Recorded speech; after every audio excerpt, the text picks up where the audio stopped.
K98 Talk is expanding its lineup for 2015.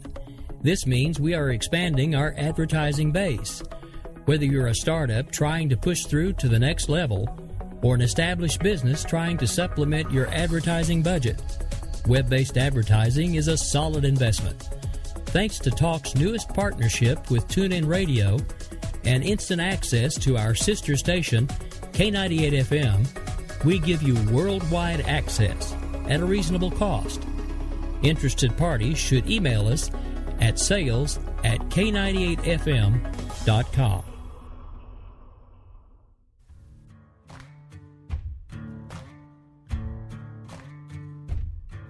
K98talk.com, a leader in internet radio. So grab your seatbelts and take the ride of your life on K98talk.com.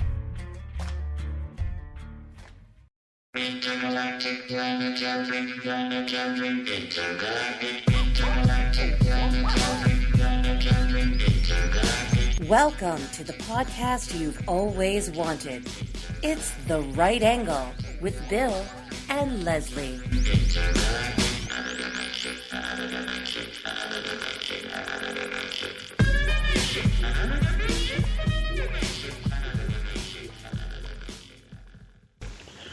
So, Leslie is not here tonight. Just me, Bill, and... oh, that's right, there is somebody else. There's somebody else who's going to make this not as blood-wrenching as possible. And that is, of course, Polita Bunny. Hey, Bill, how are ya? I don't usually do the intro for this show because... You did awesome! Your intro was so bitchin'. It was really good. Yeah, it sounded like a 12-year-old kid on his first date. Just a little. But hey, it worked. People are listening. You intro. They know what they're listening to. You did your job, man. Way to go. There we go. I did my job. I'm here for support. Yeah, you're here for support because... why? Oh, right. Leslie's on vacation. That's right. She's right. someplace drunk under a table covered in Vegemite, probably. Must be nice. I wouldn't mind. That wouldn't be so horrible. Being. I'm okay with the drunk part, but if you've ever had Vegemite, it sort of tastes like what the hell is Vegemite? What is it? You know? No. I think it's the stuff that Australian natives tar their roofs with. Oh, of course. Yeah, that not Vegemite 100% sure on that one. They're crazy down under. Okay, disgusting. Cool. Absolutely disgusting. Yeah. Absolutely. So, lots of things happened. Let's just go right into it. Cleveland. Right. Cleveland rocks, but sometimes Cleveland also blows. Sometimes it also brelows. What a mess. Police officer Michael Brelo was acquitted on Saturday of shooting two unarmed black people in a car after a high-speed 100-mile-per-hour chase through the streets of Cleveland in 2012. Do you know much about this, or? I didn't until you being gave me a heads up. card-carrying member of the Ku Klux Klan. Do you have any thoughts on that? It's really hard being a member of a Klan and keeping up with all of these. No, actually, I wasn't all that aware of what was going on until you put it in front of me, and then I saw the court ruling. It was Saturday, right, when they did it? Yeah, it was. Well, Michael Brelo waived his right to a jury trial, which essentially means that you would have a bench trial, what they call a bench trial then, which means that all the evidence would be presented to the judge, and then, the judge would then deliberate and ultimately come to a verdict on the case. Right. So for people who are maybe not 100%, secure on this, two people in a car, Timothy Russell and Melissa Williams. Melissa is spelled with an A, by the way, because that's just how it is. Yeah. They're pulled over by a police officer. They didn't want to stop. They continued to speed through the city of Cleveland, putting tons of people at risk, motorists, people walking around. It was a Saturday night, I believe. 110 mile per hour chase through through the streets of Cleveland with, I think they said over 100 police officers involved in the chase. Wow. Wow. No, okay, I gotta ask because I felt really stupid coming into this because all I saw was reports. When you get your news via Twitter, you kind of get one side.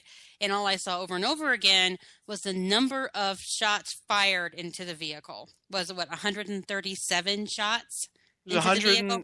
It was 139. 39. Oh, But I missed two. the reason for the shooting was when they were engaged in this chase, someone heard what sounded like gunfire, which has been speculated on to be either a car going off or something like that. And when they ultimately got the two pulled over, there were 13 officers in several cars, and they got these people pulled over finally, and the shooting just basically started. Whether one of the occupants of the vehicle raised their hand a little too quickly or in the incorrect manner, I don't necessarily know. I don't think anyone will ever really know. I heard rumblings that they were trying to use the vehicle as a weapon, that they were trying to hit the officers with the car. They did. Okay. I don't think that they were actually trying to hit them with the car, though, because not in that particular way. Because if you watch the dash cam video, because a lot of this was covered on a dash cam video, if you watch the dash cam, it looks like maybe they were just trying to back. I mean, and I'm not making excuses here because what they did was incredibly stupid. But it looks like maybe they just kind of panicked. Yeah. And they tried to floor it, and it went in reverse. And I don't know. But the whole thing is that whatever went down, and the 13 officers ended up firing 139 rounds into the vehicle, including Officer Brilo, who fired 49 shots, reloaded twice.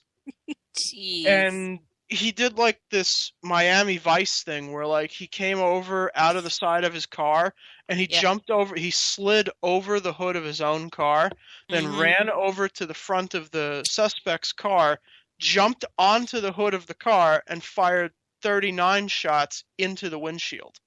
Now, at point blank. If you're worried someone is armed, and I can't say that he was, but if there was maybe the arm went up too quick.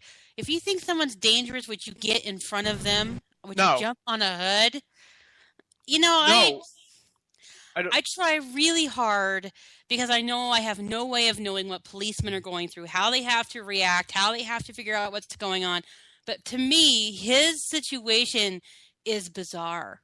And I didn't realize he reloaded twice. I just thought it was once. So he reloaded twice. I believe it was twice. Then he went in Miami Vice style to end what was going on. He had to know he was going to kill them if he fired that many times into the windshield, right? I mean, you have to know someone's going to die if you fire that. Interestingly, according to the forensic evidence that I slightly fell asleep during listening to the judge repeat, it sounded, because when the judge read the verdict on Saturday, he basically went through the whole case again and gave all the evidence back to the audience as he understood it and to justify his verdict. And listening to the way that the judge explained the evidence, I mean, it sort of sounds like these two people were already dead when he started shooting into the car. And now Brilo's excuse was that when he jumped on the hood of the car, he thought that he saw someone move in the car. But the forensic evidence apparently stated that neither of them could have moved because they were either dead or completely paralyzed from injuries. So I don't know. I mean, it sort of reads like Turkish Rambo. I'm sure you've never seen that movie, but no, I've never seen a Turkish Rambo. Darn. No, that's the name of the movie, Turkish Rambo. Turkish Rambo. Oh, I'll have to add that to my list. Yeah, what the hell is that? It's a really terrible Z movie made in Turkey. it has like some of the worst run and gun action I've ever seen in a movie, and I mean like I've seen high school film classes that make better movies. Wow. And there's this one exaggerated scene where he has like a rail gun and he's just shooting round after round into the truck, and there's just no bullets left, but for some reason there's still bullets coming out of the gun. Magic bullets. Yeah, and it's just like he's jumping up on top of this car, and he's just like, like, It's Turkish Rambo. I just can't take that seriously. It's kind of like what I think of another country that we can make fun of that won't get mad at us. There's also like a Turkish Star Wars. Swedish Rambo. It just doesn't make any sense. There's a what? There's a Turkish Star Wars as well. There was a fad in the 1980s. How do you know these things? Listening to the Midnight Movie Cowboys podcast, the guy that we had on last week, they review a lot of really terrible B movies and stuff in the 80s and 90s. Sure. And I think he was actually the one that had pointed it out to me. So there's a Turkish Rambo and a Turkish Star Wars. Oh yeah, the Star Wars is actually worse than the Star Wars Christmas special. It's really. I'll have to go really look that. That's terrifying. Yeah, Turkish Rambo. It's pretty terrifying. Yeah. I think. Okay, I'm going to ask you this question. I know it's your show, but this is just. I do this. I'm rude. Question for you: Do you think in the environment we have now, where it's so charged for police officers on both sides, there's this racial tension? It seems like all the time. Do you think that all of this Black Lives Matter and all of this rioting and all of this discontent in the country between policemen and black people, do you think that increases what happened here in Cleveland? Do you think that made those officers more tense? Do you think that made them overreact? Not in this case. This actually happened in 2012. It happened 3 years ago. It happened before Black Lives Matter existed, but I would say definitely a lot of these cases that we see, specifically like Tamir Rice, was definitely a terrific example of not just only bad parenting, but a police officer who, again, maybe should not have necessarily been a police officer, but any rational person in that officer's position. The Tamir Rice thing, real quick, was a little black boy about, I think he was 11 or 12 years old. He had a toy gun, which was supposed to have an orange cap on the end of it, and his parents took the cap off the end of the gun, so it looked like a real one. Right. And he came up on a cop, and they weren't real sure whether it was a real gun or not, and then he pointed it at them, and so the officer shot him. Right. I'm familiar with Tamir. You could make all kinds of arguments about that, but at the end of the day, I would think that most reasonable people would pull the trigger if they're a police officer in a neighborhood like that. Weren't there complaints that he was waving the gun around and people weren't sure if he had a real weapon or not? Wasn't it the reason the police were there to begin with was because they thought this young person had a gun because they were flopping it around and scaring people? Yes. Okay. It was mostly because of what you just said, that they thought that he had a real gun. But the point is that any officer in their right mind, or possibly even in not such a right mind as probably is the case with this guy, would probably assume that it was a real gun. Right. Like that kid that was shot in that Walmart, right? He was walking around like that airsoft gun or something, or BB gun or something, and it had no tip on it, and it looked like an M4 carbine or something, and so somebody reported it. They called the police, and the police, like SWAT showed up, and they shot the kid because he raised the gun up at them and was like, "No, it's a beat." Now he's dead. But here's an issue, and I think it's something that people who are pro-gun need to push, is that these folks are clearly uneducated about weapons, especially the guy in Walmart. You don't do that. I mean, there's something to be said for understanding how you handle any type of firearm, even if it's a toy. You don't raise it up at a cop, for sure. No. I mean, let's not be stupid. And I think that's one of the things that really irritates me is that, oh, the cops are bad, the cops are bad.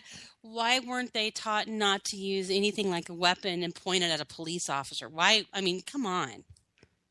Yeah, and I mean, when I was a kid, in the 1980s and the early 1990s, there were a lot of children. Yeah, there were a lot of children. There were a lot of I hate children. you. Don't say yeah. You say no. You're No. asshole. You don't say yeah. You're old. Go ahead.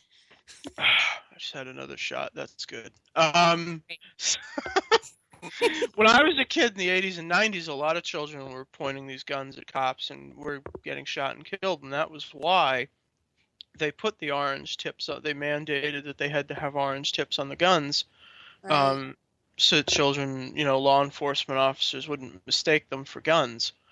Because a lot of these toys, especially when I was a kid, a lot of these long rifles and stuff they had looked like real guns. Like they were almost indistinguishable from real guns. Oh yeah. So, and as a, even as a kid, I always thought that was kind of weird. I'm like, well, then just don't point it at the cop then. Don't be Like, stupid.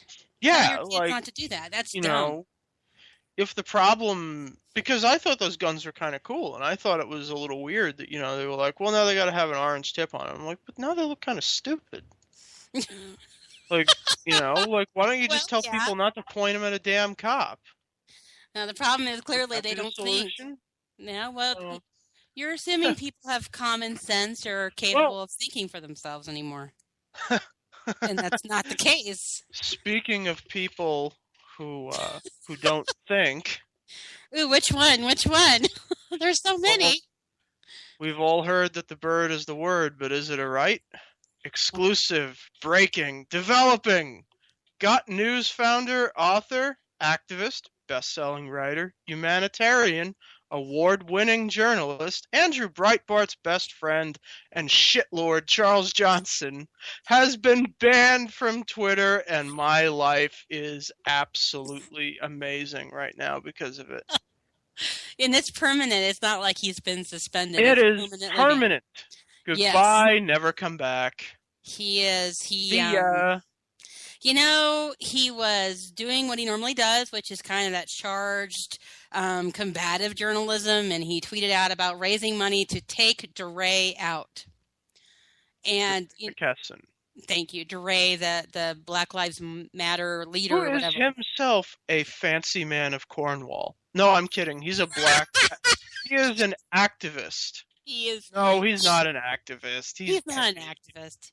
He's paid by somebody, Well, possibly the Open Society Foundation.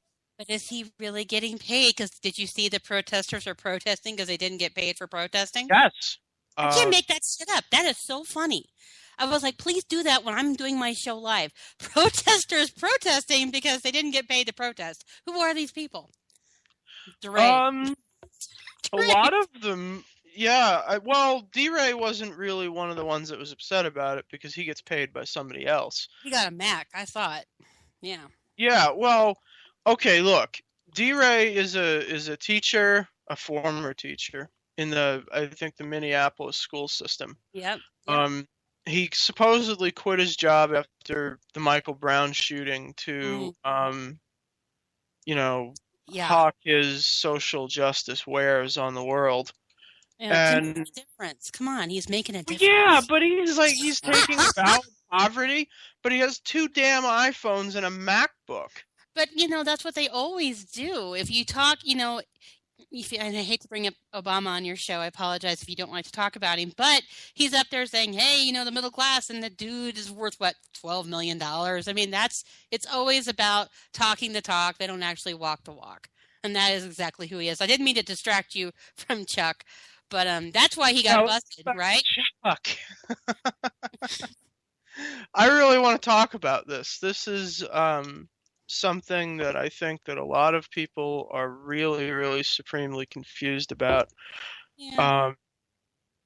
Mostly Chuck himself, but also a lot of his friends.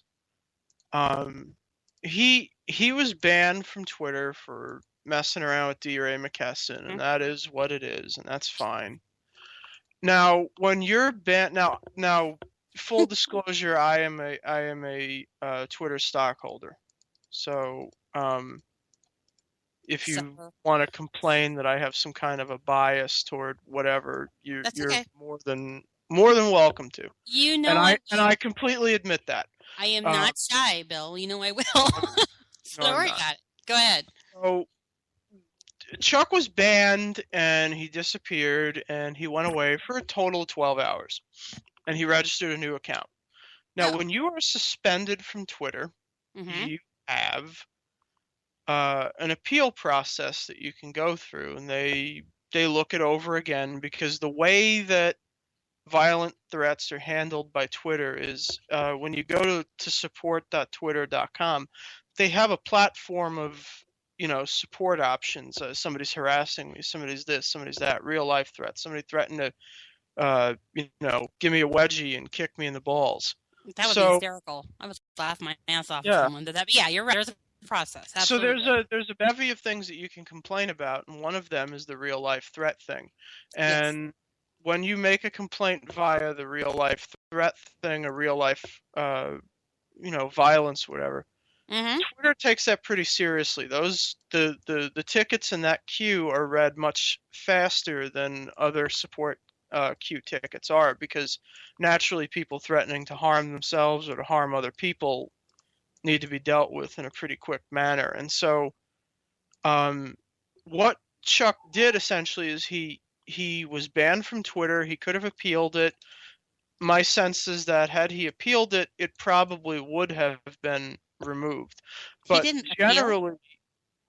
generally in Twitter's capacity, in their view, they usually err on the side of caution in these things, and Right. their policy is to suspend first and review later, especially if it's a threat of real life violence. Sure. If it looks like it is on the first pass, then the person is just suspended and then they'll look at it later.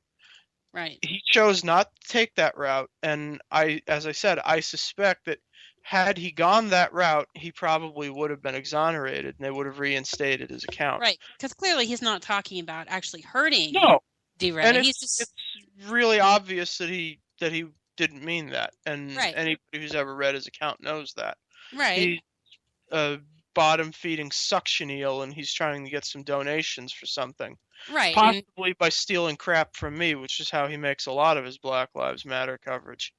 that's right. You have a tendency to be but they always say that when people steal your stuff, it's the highest form of compliments or some shit like that, right?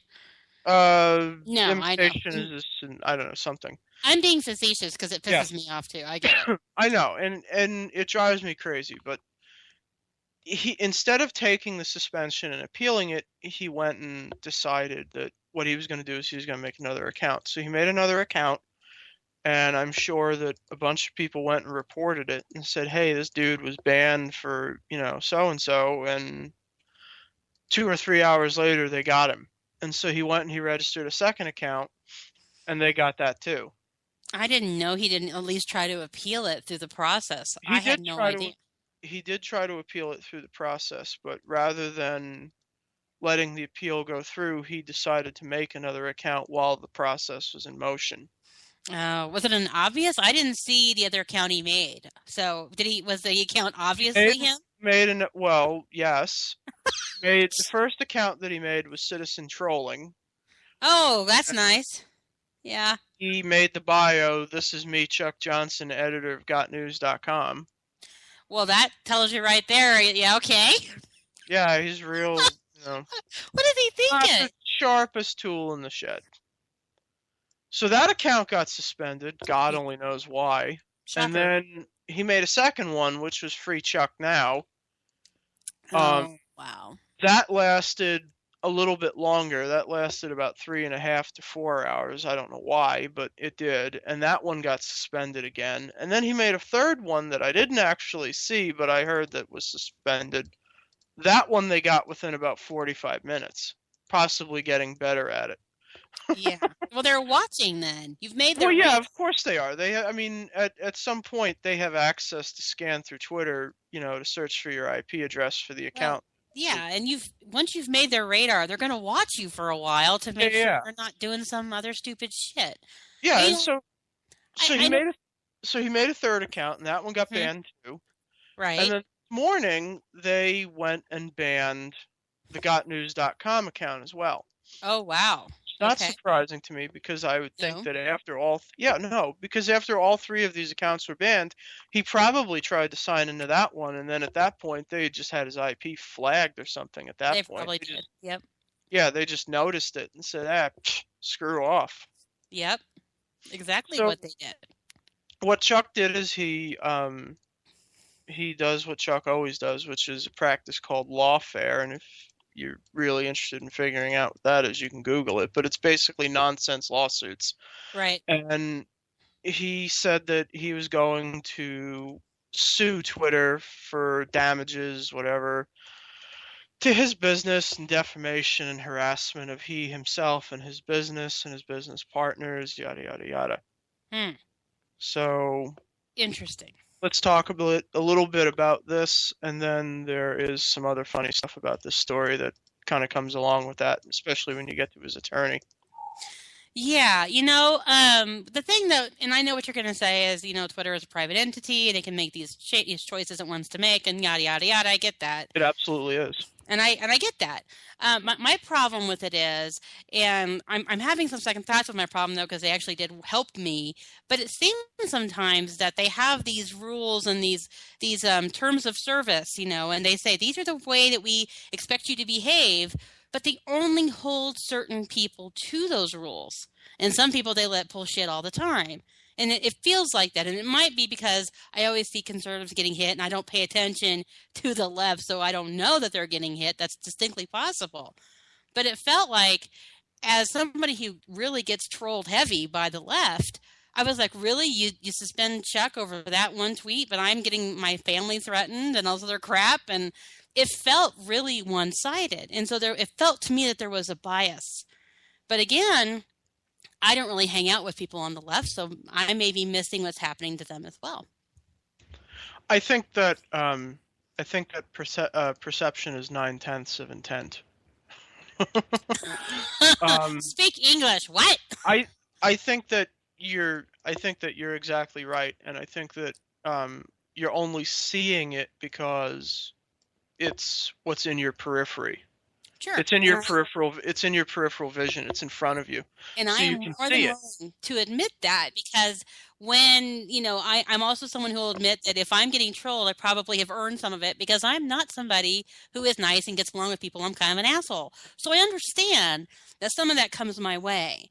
But sometimes it feels like, my gosh, conservatives are going down left and right and locking their accounts, and it feels like they're not policing people on the left as hard as they police people on the right. I think that what Twitter should be concerned about mostly isn't squabbles between its users. I think that the most effective way to manage a community in a social media in this new age of social media is a soft touch. I think a soft touch, a hands-off approach is the best manner in which to deal with these types of incidents. Mm-hmm. I think that, speaking as somebody who would like to see Twitter make them some damn money, I would like to see Twitter monetize the platform much better than they have. Yeah. I'd like to see them, make me some money. Right. Which Twitter has not done since it's gone public. It has made No. me absolutely no money. It's gone down. Yeah, so I would like to see them utilize the platform more effectively so that they can make some money.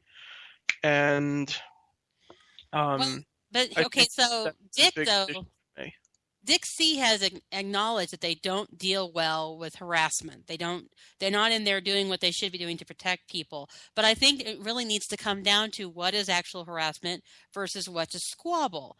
I mean, if you're just fighting and you're like, well, fuck you, no, fuck you, that really is not that big a deal. But if you're like, well, I disagree with you and I'm going to find your family and get you fired, that's something beyond just having a squabble. That is a real harassment. And so I think there needs to be a definite line there, because you also don't want them policing everything you fucking say. So how do you balance that, where you protect people, but you're also not limiting how people communicate. That's Speaking of making money, it's time for a break, and we'll be back in a couple of seconds. Tell me what you gonna do, what you gonna do. Yeah. Bad boys, what you gonna do, what you gonna do when they come for you. Bad boys, what you gonna do, what you gonna do when they come.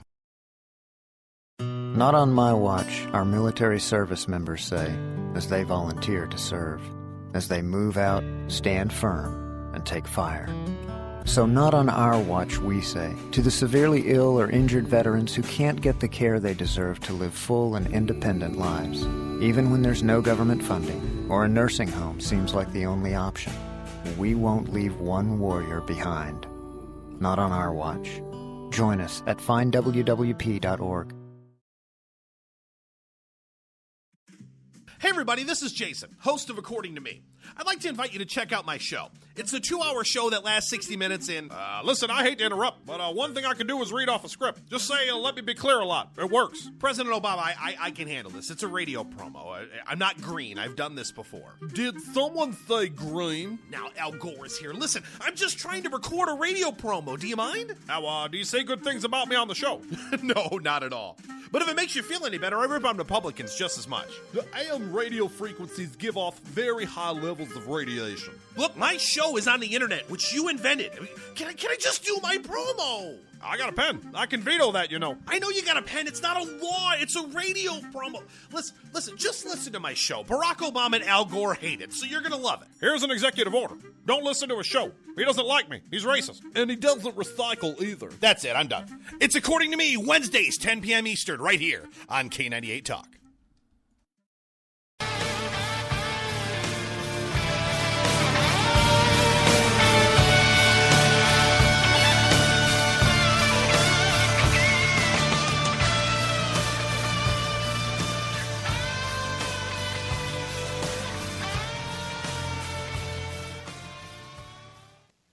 And we're back, talking about how Twitter can make me some more money and what the fuck is wrong with Charles Johnson. Hey, that's my line. You took that. It's so funny because I always give people backstory when I'm on my show, and I'm like, yeah, I'm talking in my Skype window, and I said, hey, is it okay if I say fuck on your show? Oh yeah, you can say that on this show. I was like, oh gosh, I just said it like 3 times in a row. I suppose that you might have to have me No, beat. this is internet radio. There's no FCC here. You can say fuck. I do it all the time. Oh, good. A lot Well, of I'm glad people you get say really fuck a mad lot. when I do it, though. I'm trying to do it a little bit less, but I think that's probably the first one of the night. Yeah. Hey, fucking A. 2. Hey, there Cool. you go. Sorry, I'm So, a bad yeah, influence. I'm a bad um, influence. I own it.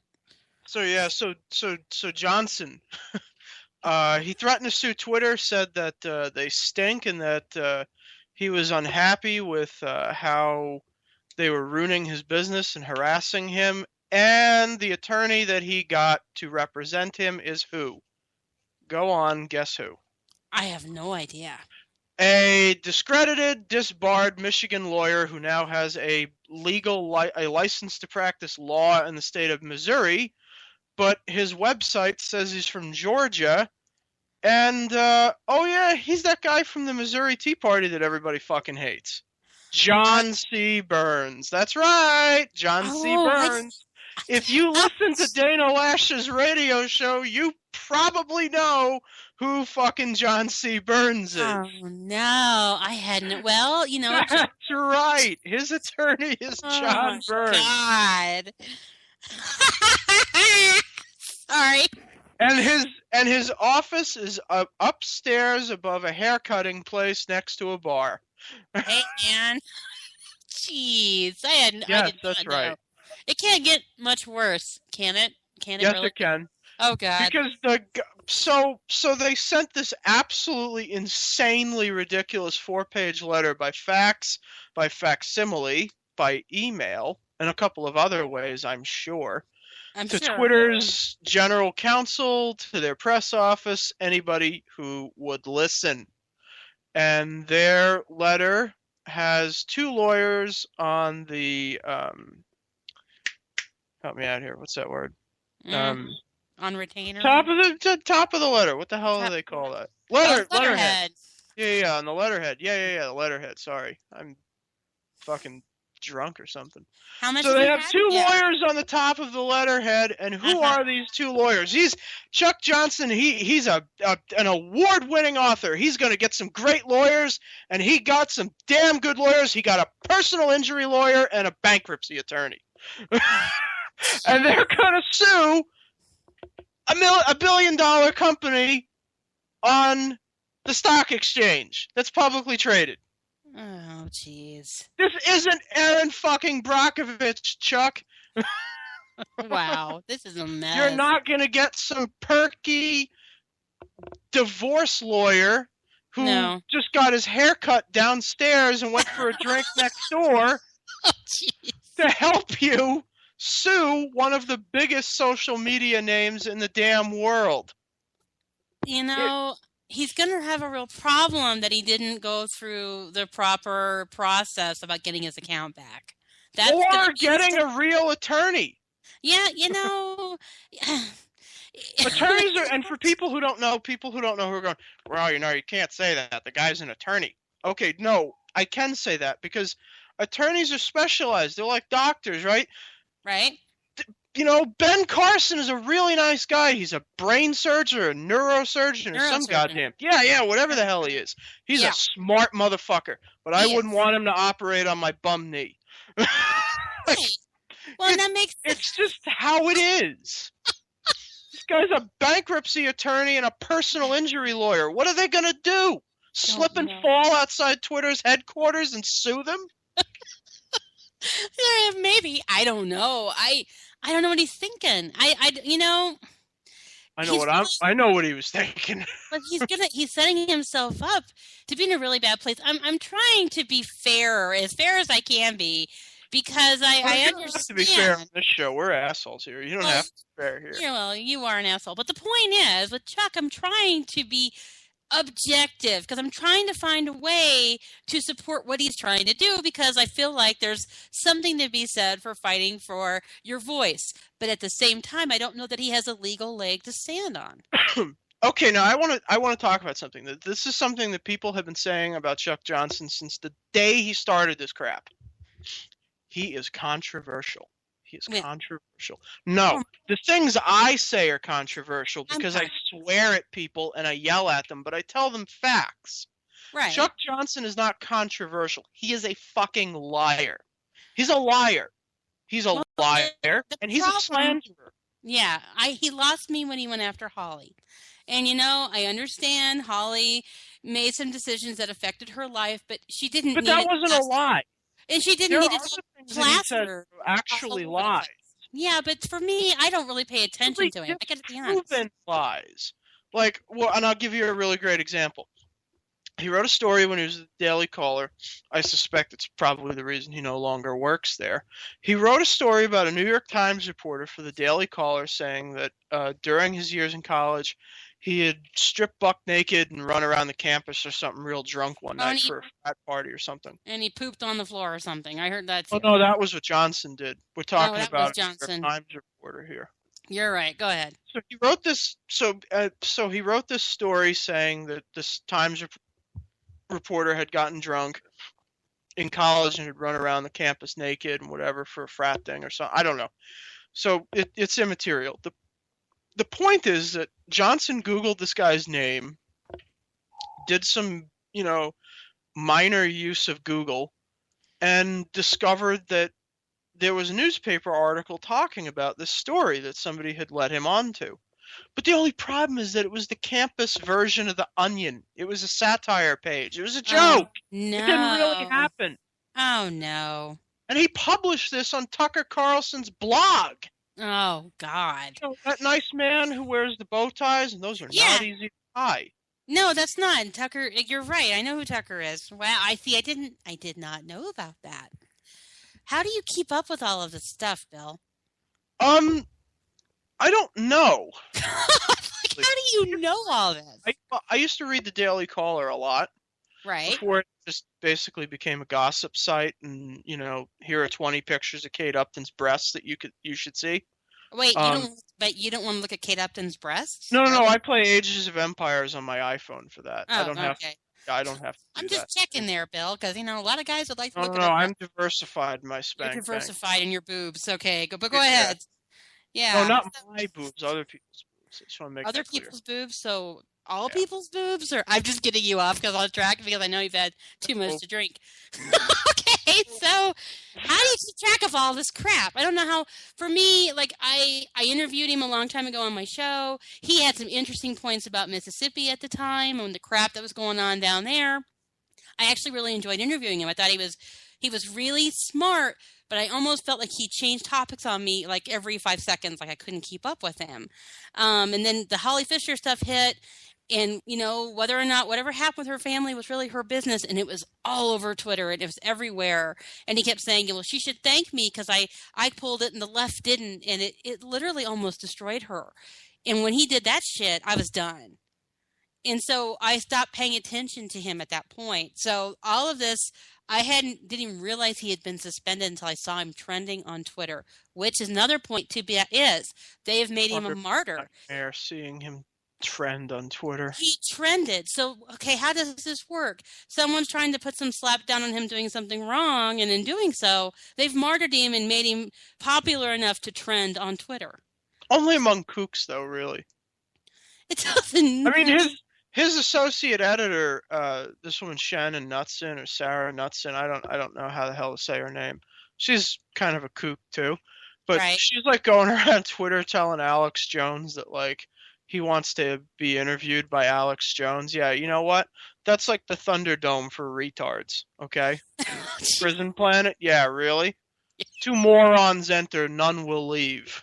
Remind me if I ever piss you off down the road to find out what you're calling my little group or what I'm doing, because it's really creative, I tell you that. Yeah, Thunderdome for Blunderdome. Thunderdome for Blunderdome. morons. Ah, nice, nice. Speaking of Down Under, Oh, God. Well, let's just say it. Suffer the little children, come unto me. Oh, you're a bad, bad man. Josh Duggar. You're a bad kid. In his defense, Jesus did say, suffer the children, come unto me. You are so going to The burn in only hell. problem is that when this was explained to Josh Duggar, he thought that he heard incest is best, put your family to the test. You really are. I'm sorry. I will send you postcards when you're in hell. Bill, the problem is, and I'm not going to defend Duggar because what he Oh did God, was- please don't, because Mike Huckabee's already got that all God, that that's- all on lock and seal. Oh, I hate that man. Huckabee makes me insane. He is every He's stereotype. gonna be our first governor to Mars. I'm almost positive of it. Him and Rick Santorum, they're gonna be our first governor and first lieutenant governor of Mars. Send him. I'm good with that because he is every stereotype the left paints of the right. He is the theocrat. He is protecting and standing up for a pedophile. I mean, he's the white guy who hates gays. I mean, he's everything they say we are, and he won't shut up and go away. I dislike him. Yeah, he's like the Christian version of Donald Trump. He just won't go away. And he has bad hair. I guess that's kind of a good thing. But they're like, well, look at this, the party of family values. Yeah, they've made this all about the right. I'm like, dude, look at your party. Clinton, Menendez, Edwards, Weiner, Kennedy. How many of you bastards have done horrible things to women and you're not talking about them? There's never a political piece for them. Duggar is all of a sudden a GOP talking point. And I'm beyond sick of hearing about the family values crap. It's like, give me a break. And then Huckabee opens his fat mouth and says, well, good people make mistakes. That's more than a fucking mistake, man. That's bad. That's not a mistake. A mistake is I hit some bumper on a Toyota and I take the whole the bumper out. That's a mistake. Molesting your 4 sisters is not a mistake. That's called pedophilia and it's against the law. Well, we're going to be back in about a minute, and then Sam is going to tell us what she really thinks about Mike Huckabee. Sorry.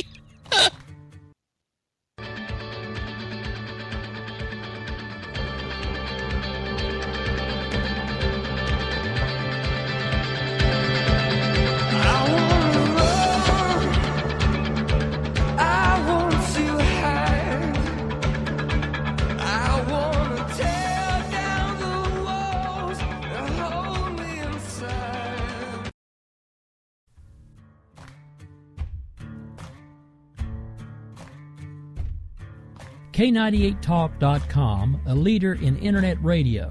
So grab your seatbelts and take the ride of your life on K98Talk.com.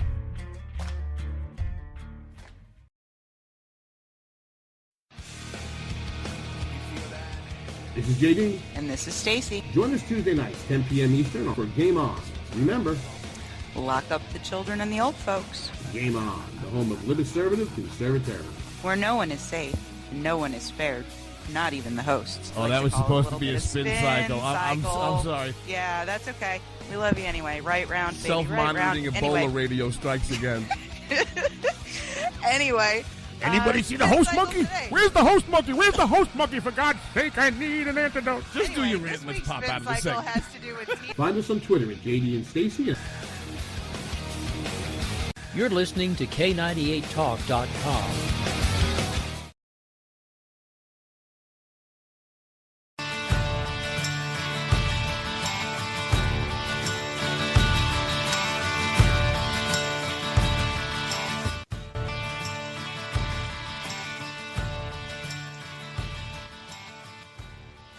Okay, we're back, and now maybe she'll continue to tell us how she really feels about Huckabee. I'm so shy and Even though it has introverted. nothing to do with Huckabee. No, it doesn't, but the thing is, and I know you want to talk about Duggar, and that's fine, but it really pissed me off because I had, all these people were like, look at all the conservatives defending Duggar, and look at all the white people defending Duggar, and I was like, screw you people, we're not defending him. Then dumbass, 5 minutes later it's all, good people make mistakes, don't hate my friend Just Duggar. Oh my God, I'm like, I just said we're not doing that yet, dumbass, and he did it. So you know what, I guess my problem really is with Mike Huckabee at this point. No, there are a lot of people that are defending. Who else has defended him? A lot of people on Twitter. Oh, I actually had about 25 people unfollow me because I started criticizing Josh Duggar. People telling me that forgiveness is divine and blah, blah, blah, blah, blah, and all this other stuff. I go, look, dude. No, it's not. Okay, let me educate you, all right? This is how I phrase the conversation to people on Twitter about this. When they go, well, he made a mistake. I go, do you have sisters? Yeah. Okay, do you touch your sister like that? Oh, jeez. And the No, really. They unfollowed you, right? No. If you want to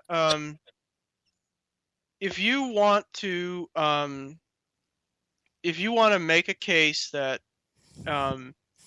you think he should be forgiven, then tell me truly and honestly, do you touch your sister that way?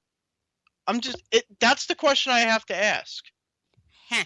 Is that appropriate? Like, do you think that that's appropriate? I don't and their gotta answer is, answer that question. Screw you. I go, okay.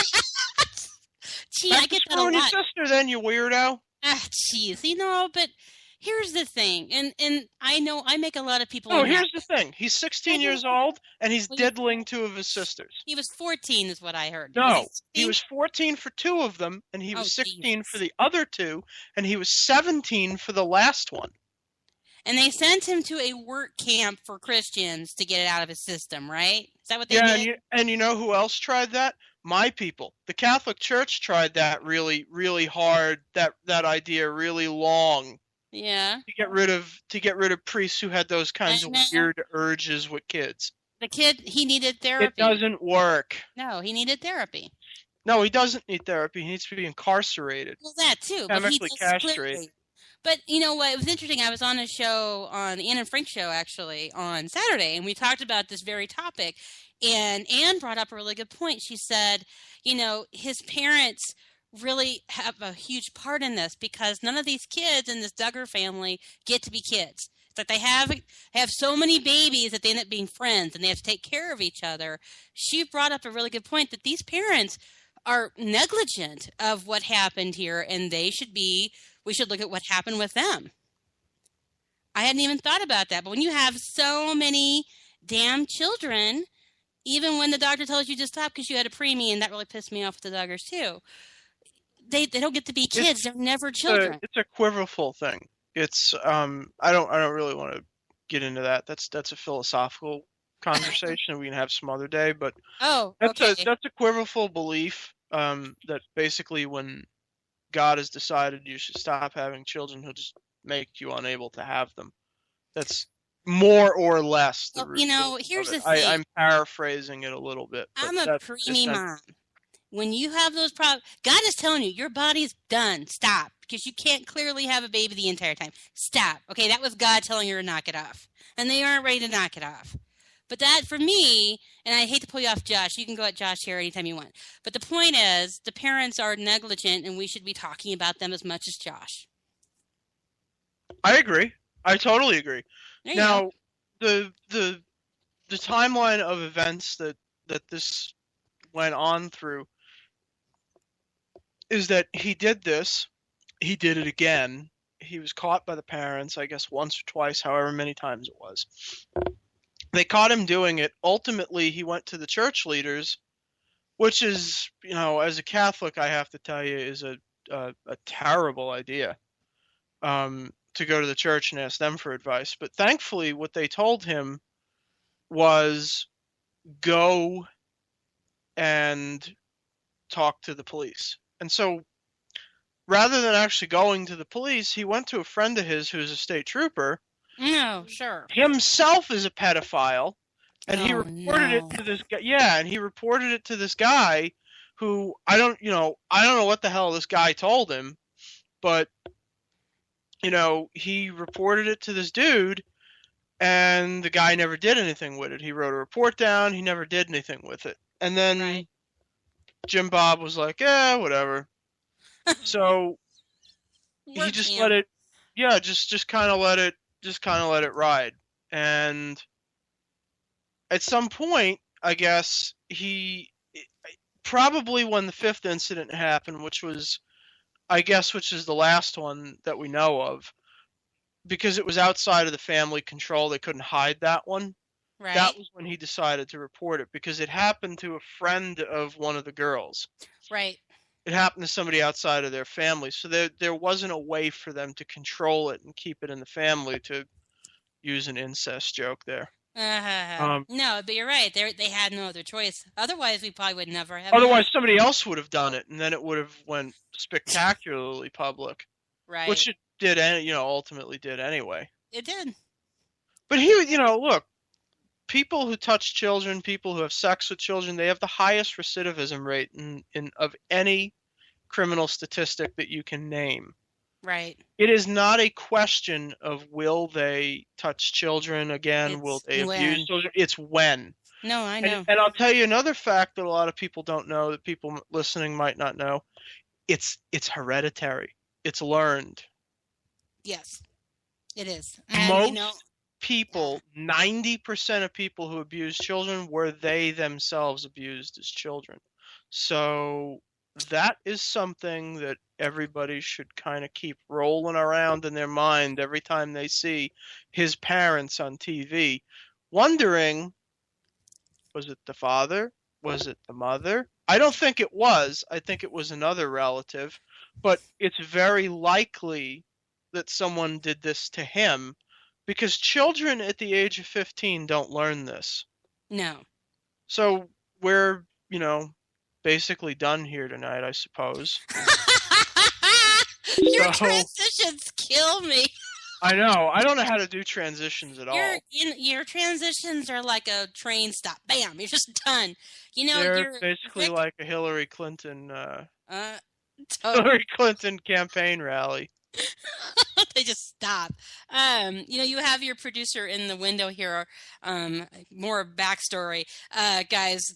I mentioned Ann and Frank earlier being on their show on Saturday. They're going to also be on K98 Talk. I might as well let you guys know Ann and Frank are coming, and they're wonderful. So, sorry, Bill. I just have to throw that out there because I'm exploiting you. That's what I do. Okay.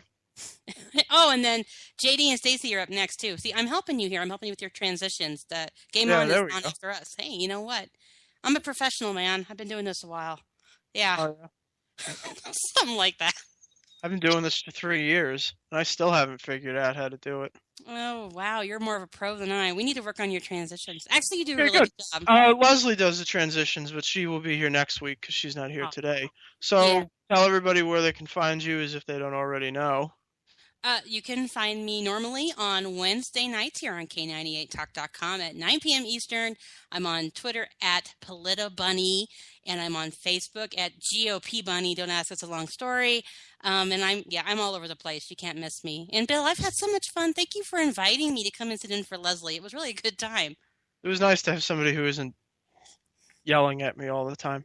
Well, I can yell at you more if that would No, that's okay. seem like it. I am, of course, on Twitter at Defend Wall Street, and I write a regular column on Polititainment.net called Don't Kill Bill. It's sometimes funny, It's most always of the good. time honest. It's always There good. will be a story about Chuck Johnson coming this week on that column, so enjoy reading that, or don't, as the situation may allow. You say, read it, damn it. That's how it works. Read it, damn it. Thank you. You got it. And that is pretty much all there is for tonight. Next week, Leslie will be back, and we will see you next week. Thanks.